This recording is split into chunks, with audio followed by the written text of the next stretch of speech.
ఉద్యోగాలు లక్ష్యంగా ప్రిపేర్ అయ్యే అభ్యర్థులు మరో మంచి అవకాశం. 400 పోస్టుల భర్తీ కోసం నోటిఫికేషన్ విడుదల చేశారు. ఈ నోటిఫికేషన్కి ఆన్లైన్ ద్వారా దరఖాస్తు చేసుకోవాల్సి ఉంటుంది. ఆన్లైన్లోనే ఎగ్జామినేషన్ ఉంటుంది. ఈ నోటిఫికేషన్కి సంబంధించిన విద్యార్థులు ఏంటి, ఈ నోటిఫికేషన్కి ఏ విధంగా అప్లై చేసుకోవాలి, అప్లై చేసుకోవడానికి చివరి తేదీ ఏంటి, అప్లై చేసుకొని సెలెక్ట్ అయిన అభ్యర్థులకు శాలరీ ఎంత ఉండబోతుంది అనే వివరాల కోసం కామెంట్ బాక్స్లోనూ డిస్క్రిప్షన్లోనూ లింక్ ఇవ్వడం జరిగింది. ఆ లింక్ క్లిక్ చేసి నోటిఫికేషన్కి సంబంధించిన పూర్తి వివరాలు తెలుసుకోగలరు. ఈ నోటిఫికేషన్కి ఆన్లైన్ ద్వారా దరఖాస్తు చేసుకోవాల్సి ఉంటుంది. ఆన్లైన్ ద్వారా దరఖాస్తు చేసుకున్న అభ్యర్థులకు 2 స్టేజ్లో సెలెక్షన్ ప్రాసెస్ ఉంటుంది. స్టేజ్ 1లో ట్రయల్ టెస్ట్ ఉంటుంది, ప్రొఫిషియన్సీ టెస్ట్ ఉంటుంది, ఫిజికల్ స్టాండర్డ్ టెస్ట్ ఉంటుంది, డాక్యుమెంట్ వెరిఫికేషన్ ఉంటుంది. స్టేజ్ 2లో మెడికల్ ఎగ్జామినేషన్ మాత్రమే ఉంటుంది.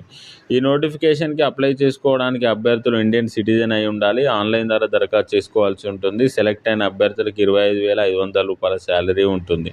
ఈ నోటిఫికేషన్కి సంబంధించిన మరింత సమాచారం కోసం కామెంట్ బాక్స్లోనూ డిస్క్రిప్షన్లోనూ లింక్ ఇవ్వడం జరిగింది. ఆ లింక్ క్లిక్ చేసి తెలుసుకోగలరు. Thank you for watching.